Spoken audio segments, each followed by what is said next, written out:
Hey everybody, Tom Berry here with Investor Loan Source and ILS Capital. So I wanted to talk a little bit more about that shopping center deal that we put out in the last video. And in that last video, if you recall, we did a drive around of that property and kind of showed you the property itself and what we were looking for when we did the due diligence on the walkthrough that day. So when we're looking at doing due diligence on really any asset, but we're focused today on commercial assets, we're going to break it down into two areas. We're going to break it down into the physical due diligence, and that's what we showed you on the last video. That is walking the property. That is interviewing some of the tenants to see what they think about the property. And amazingly, when we did that, we found one tenant that had some issues with the property, with the physical property, that we will need to address once we close on this property, if we get that far. The other thing that we did was we hired experts to look at the roof and look at the air conditioning systems and so forth. That's all part of the physical property due diligence. But today, I want to focus on the other part of due diligence, which is the paperwork itself. And a lot of times when we're talking about commercial assets, people are like, well, I don't know what to look at. I don't know what to look for. So we're going to go through it real quick and we'll talk about some of the things that we look for. The first thing that we're looking for is a P&L, profit and loss statement. So we're going to look at the P&Ls for the last 2 years and year-to-date current year. And that's going to give us a pretty good look at the property and what it has been able to do as far as a profit goes for the last couple of years.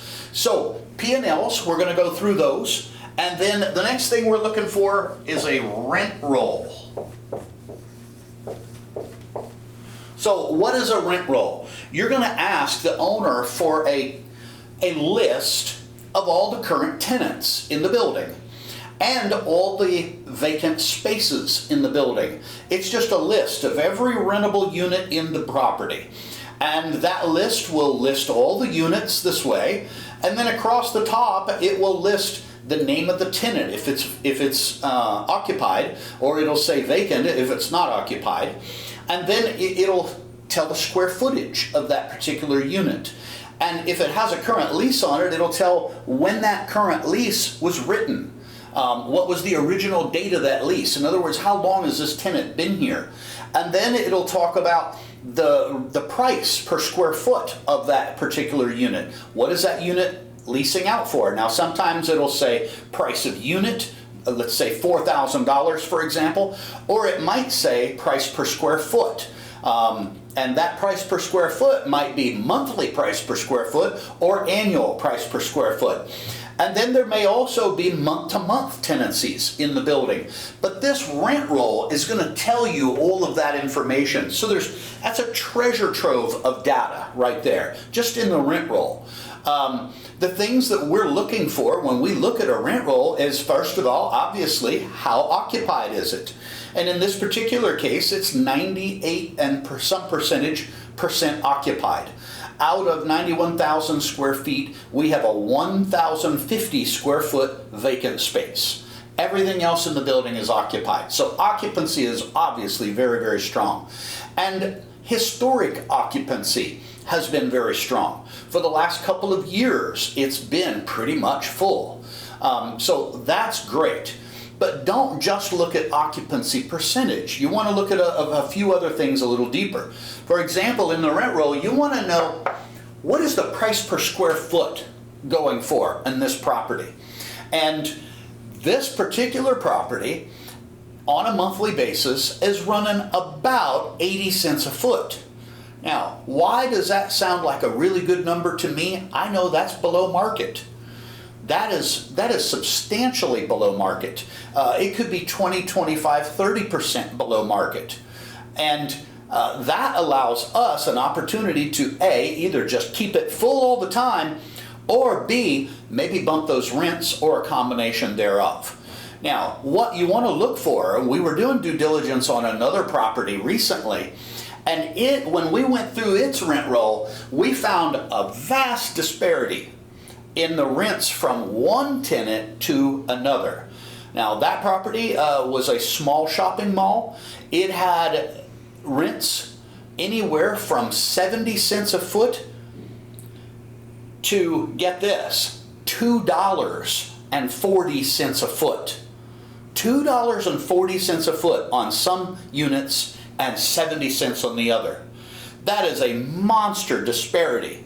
When we looked at those lease dates, what we realized was that the ones with the big rent per square foot were legacy tenants. These are tenants that have been there for years and years and years.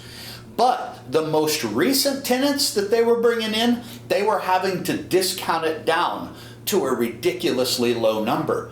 So what does that tell you? Well, it tells you that all your expiring leases, when you look at the expiration dates on this rent roll, all those expiring leases, if they don't renew, you're subject to drastically reduced rents on the incoming new leases. That can change the value of a property dynamically. So you really want to look for that. So I was very happy about this property when we went through and did a study, and all the rents were within about 10 to 15 cents per square foot per month of each other.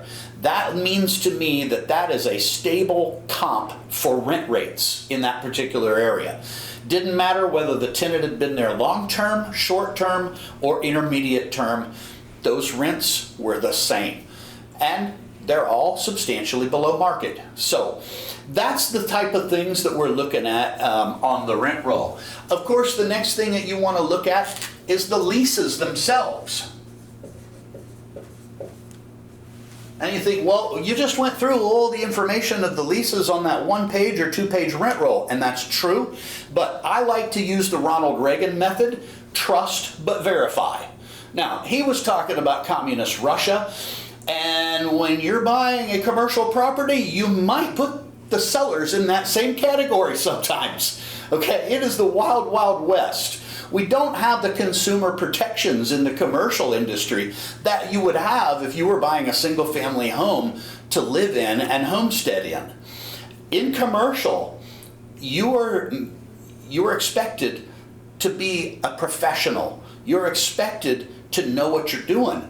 Therefore, you're expected to do your own due diligence. And every package I have seen for years always has a disclaimer that says, all the information we're giving you we think is true, but it is not our responsibility if it's not true. Meaning some of it can be pure BS, mistaken or otherwise, and that's on you. So don't take the rent roll at face value. I go through that rent roll and we do our own little spreadsheet that just to verify what we're hoping to find.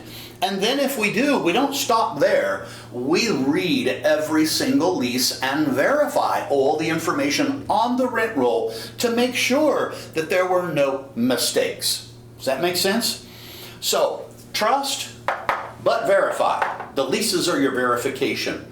I think that's enough for today. We'll do another video coming in a couple of weeks here, and we'll talk about the process that we have gone through from now till then in getting the environmental, the survey, and some of the other paperwork due diligence items. But hopefully you can chew on a little bit here from this video today. And if you run across any commercial deals that you need funding for, reach out to Investor Loan Source, and we'll be happy to fund your deal if it makes sense for you and for us. Thank you very much. See you on the next video.